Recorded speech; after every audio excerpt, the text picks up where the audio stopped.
So, but that all that whole process took about 6-7 hours, and I had given up.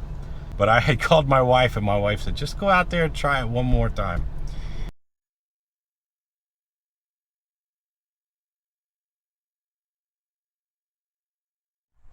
All right, I woke up this morning and the truck won't start. I've slowly started to narrow it down. It's been a couple hours now. Oh, I got the truck washed yesterday. It's cranking, but it won't fire up. I thought maybe fuel filters. I checked the fuel filters. I changed the fuel filters. Now I belong to a Facebook group for pack car engines, and I was reading through there, and I noticed something. When I start the truck, or when I turn the ignition key on, the gauges don't move, and they used to come up and down. So that leaves me to believe that we have an electrical issue. So I am slowly tracking down fuses, relays, whatever. But I think that's what the problem is. All right, I'll give you a little update of where we're at. Truck still will not start. I believe it is an electrical issue and not a mechanical or fuel issue. I do belong to a Facebook page called Pack Car Solvers or something, like Engine Solver, something like that. Anyway, I scanned through there, did some Googling, did some YouTube research, tracked down a couple things to check, and I did make a little bit of progress wiggling with fuses and wires and whatnot. So before, when I would turn the ignition on, that the gauges would not come up and cycle through. So here's the def gauge there. Def gauge would sit on E with the light blinking, and then it would show that the ABS lights were not working either. So that went away. The ABS light went away.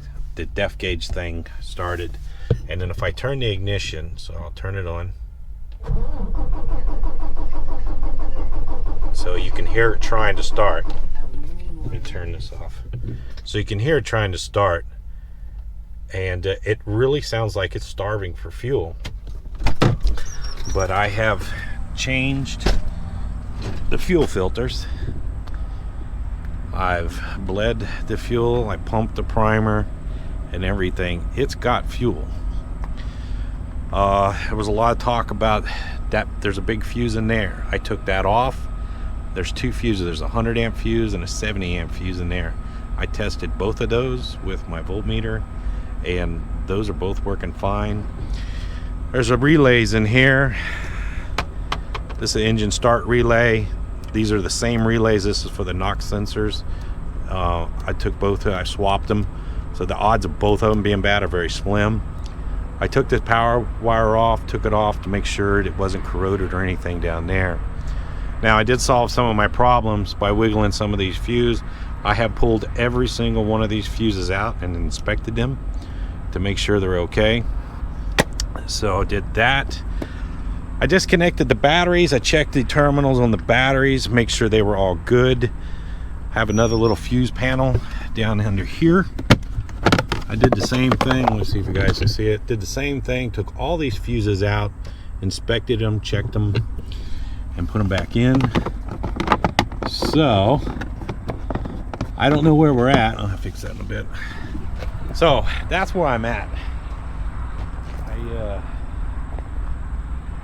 I don't know what I'm gonna do, but here, let's get back inside.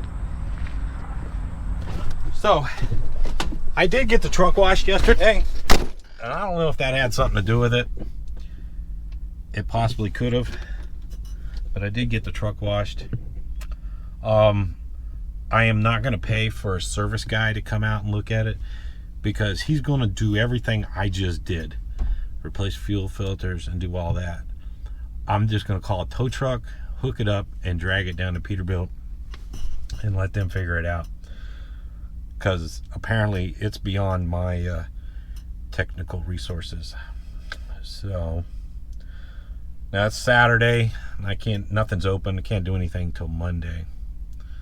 I got roofing shingles on, so hopefully they're not too much of a hurry to get their roofing shingles. But we'll deal with all that on Monday. But that's where we're at. I don't know what to do. I mean, I can keep trying it, and I've wiggled and shook and done about everything I can, but it really sounds like it's starving for fuel. So I'm assuming the computer is telling the truck not to start. Fuel pumps, fuel injectors, all that other stuff. It's not like the old school mechanical pumps or anything. And that was the other thing I was talking about, this motor about a month or so ago in a video. It's like a top secret, trying to figure out what's going on inside there. So that's where we're at. Bye. I'll talk to you guys later.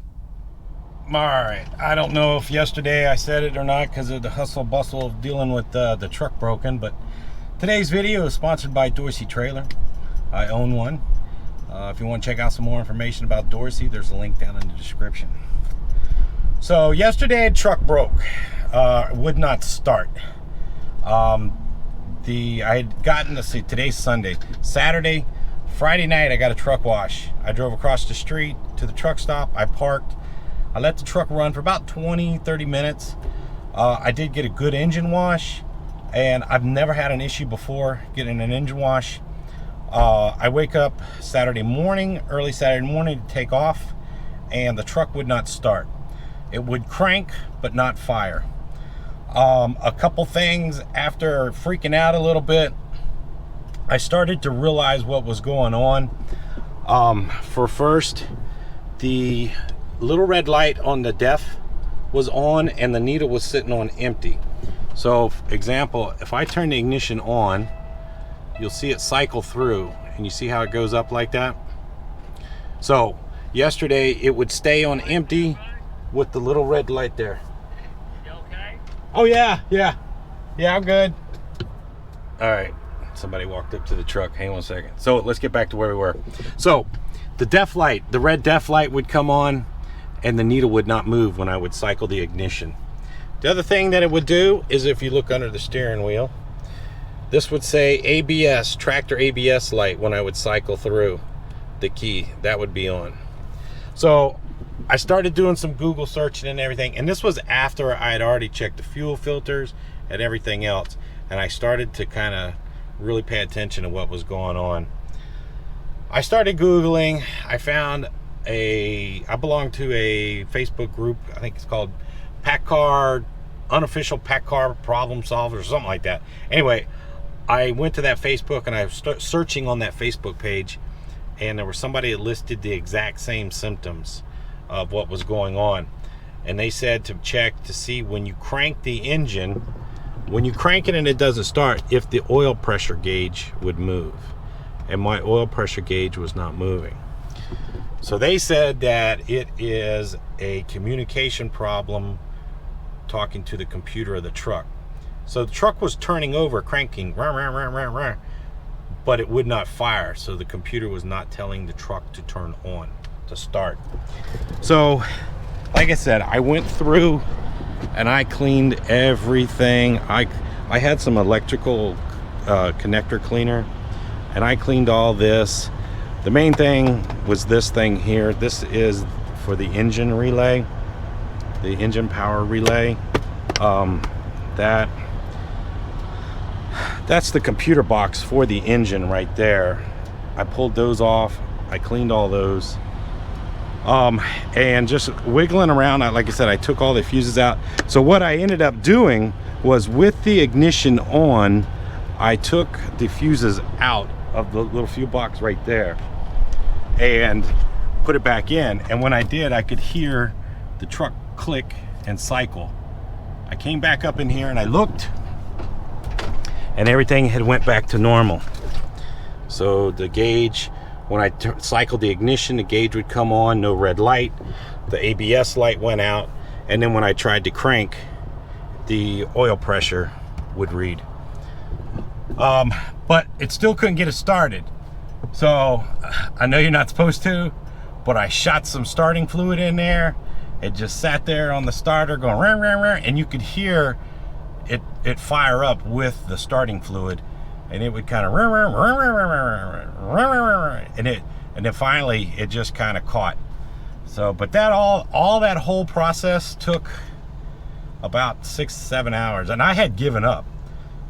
You saw right before I'd given up. I was gonna call tow truck, but I had called my wife, and my wife said, just go out there and try it one more time. And I got it started, so that's where we're at. So we're in Coleman, Alabama at the Big Petro. We're taking our 30-minute break. We got to go down to Mobile, deliver our shingles, and then we're going to pick up some power poles out of Covenant, Louisiana, take them back up to Wisconsin. So we got our work cut out for us. So I'm going to put this video out tonight. Things might get out of order because I have a lot of good footage from Friday, loading and unloading on Friday, so hopefully we'll get it all out. But I know you guys are anxious to see what's going on. So anyway, all right, we'll call it quits. My little break is almost over, and we'll get going. So talk to you later. Thanks for watching.